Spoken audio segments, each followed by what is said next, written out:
Hi, I'm Dylan Smart. In today's video, we're gonna teach you how to build an oasis in the sky. The MultyDeck system is your small space urban living solution. The materials we are going to be using today are the recycled rubber base and a solid core composite. What do you say we get started?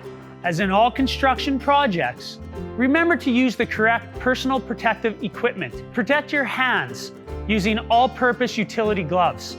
Always wear safety glasses. This will drastically reduce the risk of hand and eye injury.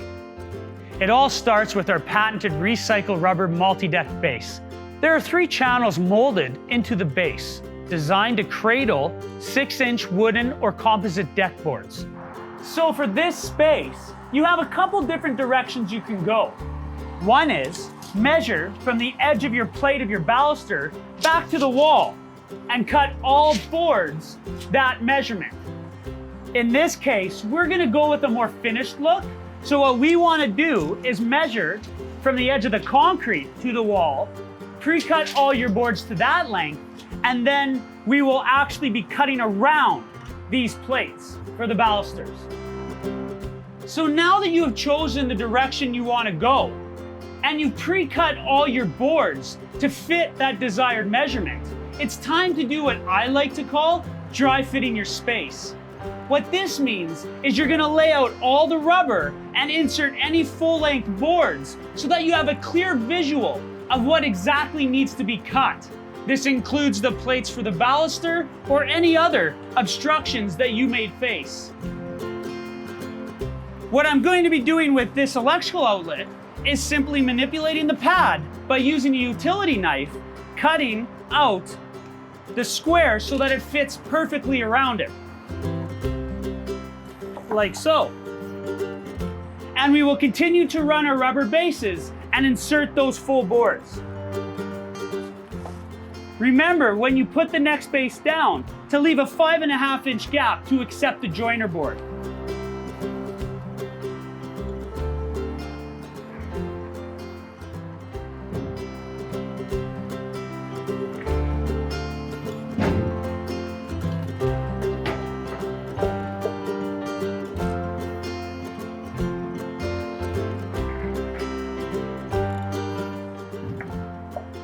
Now you'll continue to do this until your whole space is filled and you will have a clear visual of every obstruction that you need to cut around.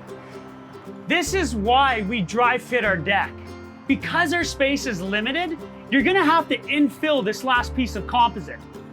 We do this by manipulating the pad, placing it down at that 5.5-inch spacing. Now you know the exact measurement that you need to cut your board. So now that you have your space completely dry fit, it's time to mark out all the boards that need to be cut. To cut out around the plates for the balusters, you can do this one of 2 ways. Either you can measure and transfer all the marks to the board, or simply take the board, put it where it needs to be, and mark on either side of the plate.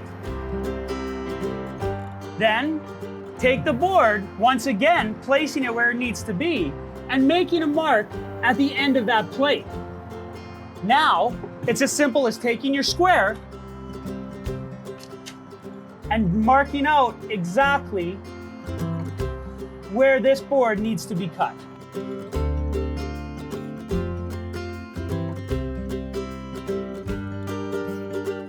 The other thing you're going to notice is because of this jut out, it's actually pushing these 3 boards further than these. Today, I want to make that perfect symmetrical look the length of the balcony. This can be done by taking a straight edge or a square, marking these 3 boards, then taking a circular saw and lopping off the ends. So when you come to the electrical outlet obstruction, what you're gonna wanna do is take your measuring tape, measure back from the wall, and find both the inside and outside mark.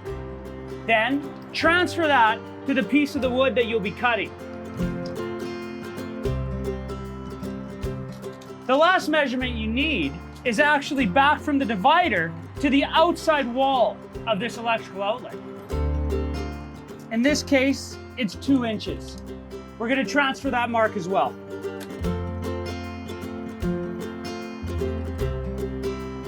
Now that you have all the marks you need, take your square, simply draw the lines.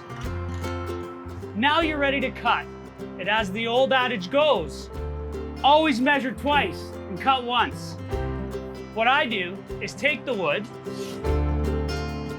put it into place, and make sure that everything is lining up. Now that you have your balcony completely dry fit and all your cuts done, it's time to bring it back up and start assembling your panels.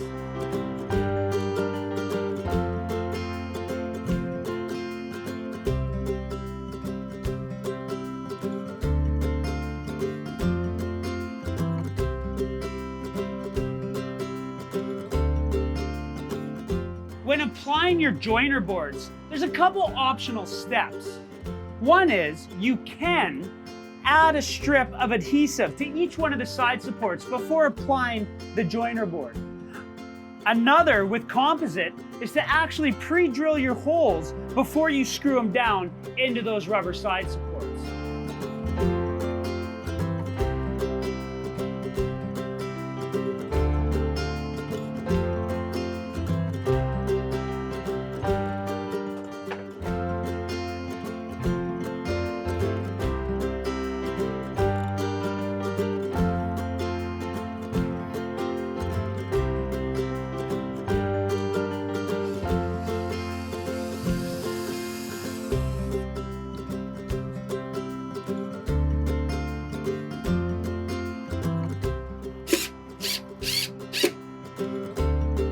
So because of this electrical box, you actually can't build the last panel and slide it in. What we're going to do is treat this exactly like a joiner board. We're going to use adhesive, glue it down, and then simply screw from the face into the rubber. So, with a little thoughtful planning and some creative design, you too can beautify any small living space.